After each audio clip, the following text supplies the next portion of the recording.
দেখি দেখি দেখি, মাছ পেয়ে গেছে। অলরেডি বৃষ্টি পড়তে শুরু করে দিয়েছে। আমরা যখনই আসি, আমি আর মিনাল আসি, কিন্তু দেখে নাও মিনালও পেছনে আছে। Hello guys, this is Saikat and welcome to another blog. তো গুড মর্নিং সবাইকে। তো অনেকদিন পর ফিরছি আমি আমার চ্যানেলে। তো তোমাদেরকে দেখানো হয়নি এবং দুদিন ধরে কোনো ব্লগ দেওয়া হয়নি, কারণ সাইক্লোনের জন্য দুদিন ধরে আমাদের এখানে কোনো লাইন ছিল না। এবং এত সাইক্লোনের প্রভাবে পুরো লন্ডভন্ড হয়ে গেছে চারিদিকটা। জবা গাছটার অবস্থা পুরো খারাপ হয়ে গেছে, একটু মাথা নাড়িয়ে উঠছিল জবা গাছটা, কিন্তু অবস্থা পুরো খারাপ। তো সাইক্লোন এখনও পর্যন্ত আমাদের পশ্চিমবঙ্গে অবস্থান করছে, সেটা বোঝা যাচ্ছে। দেখো আকাশে এখনও সেভাবে মেঘ পুরো কিন্তু কাটেনি। দেখে নাও গাছপালাগুলো অবস্থা পুরো লন্ডভন্ড করে দিয়েছে একদম। এই একটা মাত্র মাটির বাড়ি আমি টিকিয়ে রেখেছি, কারণ একদিকটা ভেঙে তো পুরো বাঁকা বাড়ি তৈরি করা হয়েছে। আর দেখো চারিদিকে আমি পুরো তিরপল লাগিয়ে দিয়েছি। দেখতে পুরো খারাপ লাগছে আমি বুঝতে পারছি, কিন্তু ছাদটা যে পুরো এইদিকে দিচ্ছিল সেটাই প্রভাব পাচ্ছে। দেখো অবস্থা পুরো খারাপ হয়ে আছে। আমি চারিদিকে একদম তিরপল দিয়ে আমি ঘিরে দিয়েছি। ভুবনেশ্বরে 24 ঘন্টা পুরো লাইন ছিল না। তারপর কালকে রাত্রে লাইন আসার পর মোবাইল চার্জ দিয়েছি, তারপর আজকে কন্টিনিউ ব্লগ বানাতে পারছি। রাস্তায় এখানটাতে প্রচণ্ড তো জল দাঁড়িয়েছিল, কিন্তু আপাতত এখন কমে গেছে, কিন্তু দু এক ফোঁটা জল কিন্তু পড়ছে আকাশ থেকে, সেটা বোঝাই যাচ্ছে। ঝড়ের দাপটে অনেকের বাড়ি পুরো ফেলে দিয়েছে। ভালো বাড়ি, তাদের মাটির বাড়ি ছিল, সে বাড়িগুলো পুরো এই ঝড়ের দাপটে মাটির বাড়ি পুরো ভেঙে নষ্ট হয়ে গেছে। তোমাদের সেটা দেখাবো, চলো একটু পর দেখাচ্ছি। দেখতে পাচ্ছ ভালো বাড়ি পুরো পড়ে একদম অবস্থা খারাপ হয়ে গেছে, মিটার ভেঙে গেছে, অবস্থা পুরো খারাপ।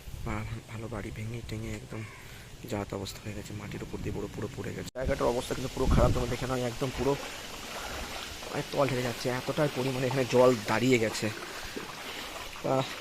ঢেলে যাচ্ছি, দেখি। এখানে একটা বিশাল বড় ঘর ছিল, এই ঘরটাও ভেঙে পড়ে গেছে। কালকে অলরেডি মাটি সরানো হয়েছে অবশ্য, কিন্তু ঘরের অবস্থা পুরোপুরি খারাপ, সেটাই দেখে না। ঘরটা পড়েছে, কিন্তু তার পাশেই দেখো এই ঘরটার অবস্থা পুরো খারাপ। এই ঘরটাতে কিন্তু মাটি পুরো পড়ে যাত অবস্থা গেছে। আমি এখন এই মুহূর্তে আছি দিঘির পাড়ে, কিন্তু দিঘির পাড়ে অলরেডি দেখো জল পুরো কানায় কানায় পূর্ণ হয়ে গেছে, কিন্তু অলরেডি তুমি দেখতে পাচ্ছ এখানে ধস নামতে শুরু করে দিয়েছে দিঘির ধারগুলোতে। জানি না এই পাশেই রাস্তা, এবং এই রাস্তা দিয়ে উপর যদি ধস একবার নেমে যায়, এখানকার যাতায়াতের মানুষ কিন্তু অবস্থা পুরো খারাপ হয়ে যাবে। দেখে নাও যে ওই সাঁকোড়া দিয়ে পুরোপুরি জল বেরোতো, কিন্তু ওই সাঁকোটা পুরো জলে পুরো ভর্তি হয়ে গেছে। দেখো তোমার দেখাচ্ছি, ওই দেখো দেখলাম আকাশের এখনও পর্যন্ত মেঘ পুরো সম্পূর্ণভাবে কাটেনি, সেটা দেখতে পাচ্ছ। পুরো এটা পুরোপুরি জলের মেঘ। দেখে নাও সাঁকোতে পুরোপুরি জল পুরো ভর্তি হয়ে গেছে। ঝড়ের দাপটে গাছটা একবারে নেতিয়ে গেছে। বাঁশের গাছের অবস্থা কিন্তু পুরোপুরি খারাপ। এর নিচের দিকে আমাদের যেতে হবে। মিনালও আসছে গুড়ি হয়ে হয়ে। আমরা যখনই আসি, আমি আর মিনাল আসি, কিন্তু দেখে নাও মিনালও পেছনে আছে। আমি মিনালকে ধরে ধরে নিয়ে আসি। ও কোনো সময় বলে যে আসবো না, কিন্তু আমাকে জোর করে নিয়ে আসি, কারণ যাওয়ার সঙ্গী নাই আমার কোথাও। আমাদের আগে দেখিয়েছিলাম না কি সুন্দর ওয়েদার, বেশ কি সুন্দর লাগছিল। আজকে দিনটা কেমন দেখো একবার, কেমন লাগছে একদম। আর বেশি দূর কিন্তু যাওয়া যাবে না, অলরেডি বৃষ্টি পড়তে আরম্ভ করে দিয়েছে, কিন্তু বেশি দূর যাওয়া যাবে না। তার কারণ এই ওই দিককার গাছপালাগুলোর অবস্থা কিন্তু পুরো খারাপ হয়ে আছে, যে কোনো মুহূর্তে কিন্তু পড়ে যাওয়ার সম্ভাবনা আছে। একটা গাছ পড়ে গেছে, দেখতে পাচ্ছ তোমরা। পুকুরের পাড়ে যে একটা গাছ ছিল, সেই গাছটা অলরেডি পড়ে গেছে। পুকুরের ধারের মাটিগুলো কিন্তু পুরো ধসে যাচ্ছে। জানি না ফিউচারের রাস্তাটার কী অবস্থা হবে, কারণ এই যে রাস্তাটার বৃষ্টি পড়তে শুরু করে দিয়েছে। আমরা এখন বাড়ি যাচ্ছি, আমি আর মিনাল মিলে, কিন্তু এবার বাড়ি না গেলে অবস্থা পুরোপুরি খারাপ হয়ে যাবে আমাদের। জেসিবি করে মাটি ভাঙা শুরু হয়ে গেছে। যেটা ঘরটা রাস্তায় পড়েছিল, রাস্তাটা অলরেডি ক্লিয়ার করা ছিল, জেসিবি নিয়ে এসে ক্লিয়ার করছে।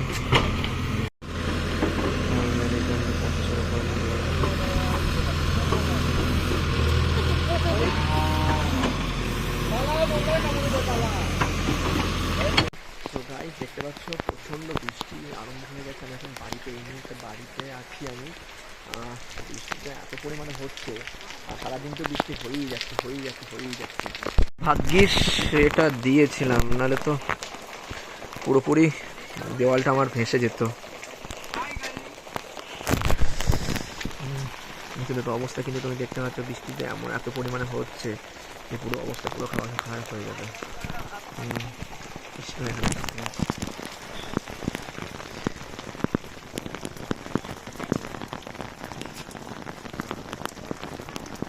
মনে হচ্ছে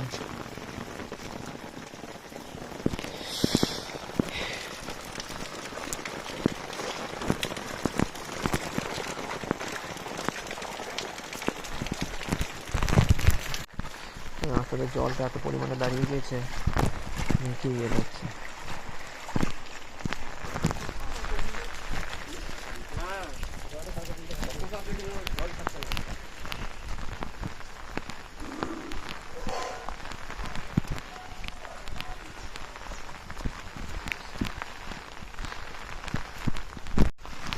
সারাদিন ঝিরঝির ঝিরঝির করে বৃষ্টি পড়েই যাচ্ছে, আর বৃষ্টির পরিমাণ এত হচ্ছে, আমার বাড়ির ঘরটা এত পরিমাণে দিচ্ছে, প্রচণ্ড খারাপ লাগছে। ঝড়ের পরিমাণটা প্রচণ্ড পরিমাণ হচ্ছে। সারাদিন আমার শুধু এখন কাজ হলো।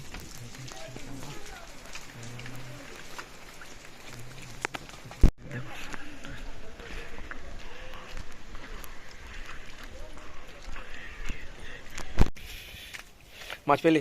হ্যালো গাইস, দেখছো আমাদের কাছে মাছ আছে একদম। দেখি দেখি দেখি, মাছ তুলেছি।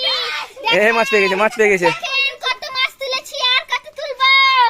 কত মাছ পেয়ে গেছে দেখো, দেখি দেখি মাছ, দেখা দেখা দেখা দেখা। এই দেখো এই দেখো। আর বাস, কত তুলবো, আর কত সাবাস মাছ সাবাস আছে। সাবাস। সো গাইস, বিকালবেলা দেখো আস্তে আস্তে এবার মেঘ যেন কেটে যাচ্ছে আকাশের, দূরে সূর্য দেখো দেখা দিচ্ছে, আর আস্তে আস্তে দেখো আকাশ এবার পরিষ্কার হয়ে যাচ্ছে। তবে এই অংশের আকাশ এখনও সেভাবে পরিষ্কার হয়নি, তো এবার আস্তে আস্তে আশা করছি যে এবার সুন্দর আকাশ এবার দেখা দেবে। তো ততক্ষণ যেন পাই, আবার দেখা হচ্ছে কালকে।